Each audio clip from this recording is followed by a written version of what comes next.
Oh, hi guys. Here's my Volvo 123 GT drift car that I've made for the past 20 minutes, and my recording software just crushes. It's a revolution.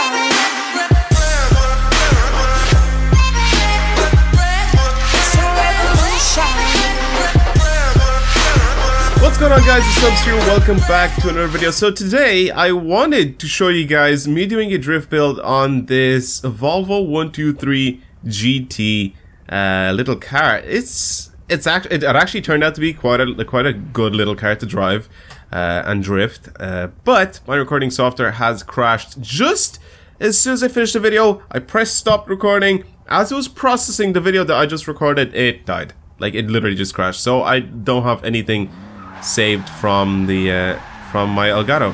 Anyway, the car you guys are seeing right now, it is a Volvo 123 GT. So this is part of the newest car pack that has been released for Forza Motorsport 6. Of course, I'm taking a look at all the cars that I've missed out on while I was MIA, pretty much. And yeah, this is one of them, and it's quite cool.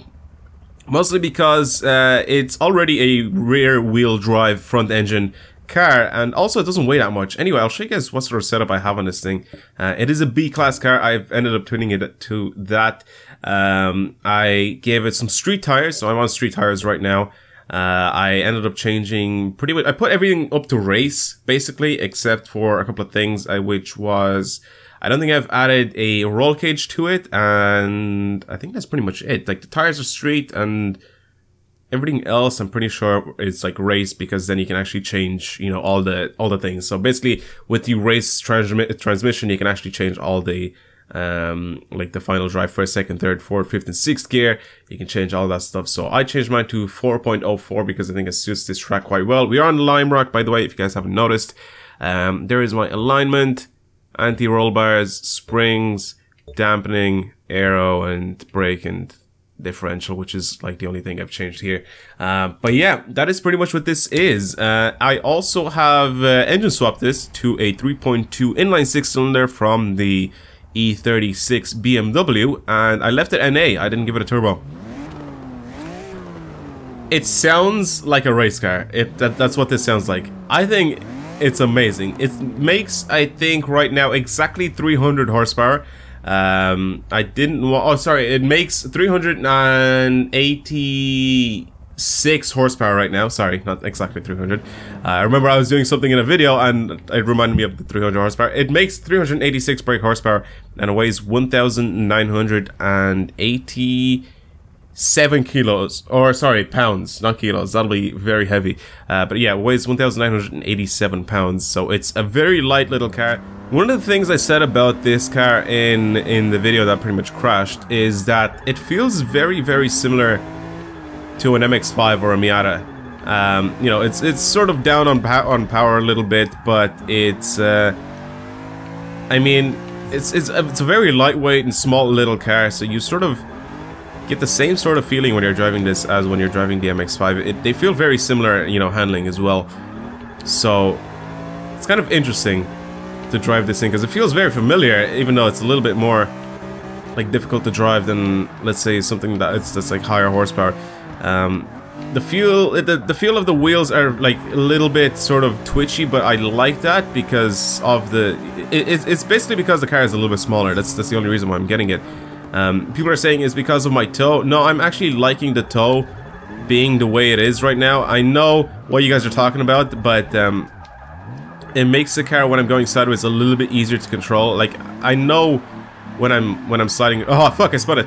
I know when I'm sliding around, you know, like how much counter steer I need to put into the cars and all that sort of stuff. So it's, I think having the toe at that, like I have a little bit of toe out. I think that's just perfect for my cars, and I got like used to that. I think if I find a little bit of a better setup, I'll use that in the videos. But I'm used to sort of driving around with that sort of setup on my car. So pretty much I have like a basic tune that I add to everything, but then of course I sort of mess around with it to try to get it a little bit better. Get off the rumble strip, please. There we go. Alright. For some reason, this car does not like sliding this section in reverse. See what I mean? Oh my god. Anyway. Also, at the end of the last video, I ended up doing something kind of cool that I wanted to use as the intro, but I don't know if I can do that again. But that was kind of funny to try. I'll try to see if I can do it again. But yeah, overall the car handles very well. I'm in cockpit mode because I can actually slide this a little bit better in cockpit mode. Like, it's a very solid little car to drive. Like I said, I think this could use a little bit more weight on the car and have it a little bit be like if it was a little bit bigger, I think it would have been a little bit easier to drive. Like, I have a what you call it, a Toyota GT86, right? That has the has a V8 in it, right? So I swapped the V8 in it. It only makes around, I think, 400 horsepower right now, but I feel like it's a little bit underpowered. But I like it because it's like big and it has weight and whatever, so I use the weight to sort of throw it around. I know it's not as like heavy as something, let's say like a Supra or anything like that, but it has a little bit of weight to it, and I can like sort of throw it around a bit, and it feels kind of good and solid with only like 400 horsepower. But this like is a little bit more lightweight. I think this would do very well as a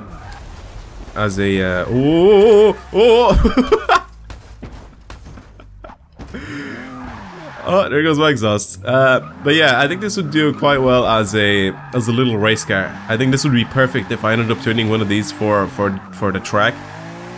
Tuning it as a little race car, I think that would be amazing. So I might try to do that as well.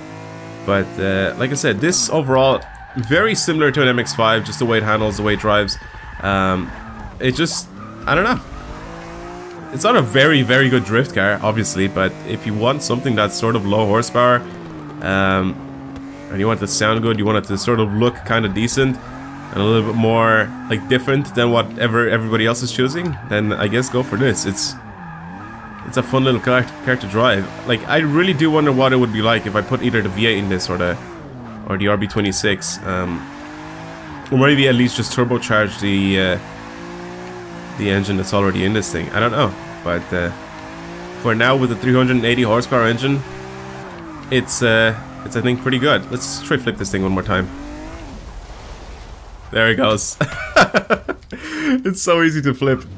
But yeah, that is gonna be it for today's video. I honestly wanted to make like such a better video today, like of me actually building the car itself, but pretty much the footage just crashed, and I thought I still had it, but I didn't. But anyway, thank you guys for watching today's video. Hopefully you've enjoyed it, and hopefully you guys enjoyed this little Volvo here as a drift car, because I think it's kind of cool to see something like this drifting.